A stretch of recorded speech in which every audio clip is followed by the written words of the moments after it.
পরিণীতা আজকের আগামী পর্বে দেখাই পারুল বুঝে যায় যে সিইও ম্যাডাম গুন্ডা পাঠিয়েছিল ওদের মারতে।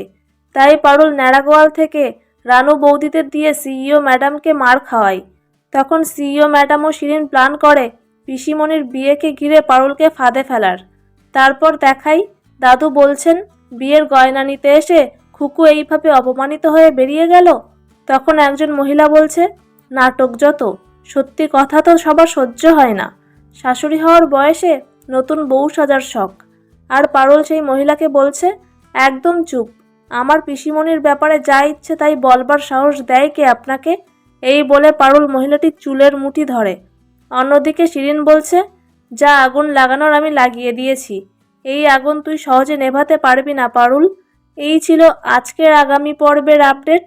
পরবর্তী আপডেট দেখতে চ্যানেলটা সাবস্ক্রাইব করে রাখবেন আর ভিডিওটি ভালো লাগলে লাইক কমেন্ট করে দেবেন।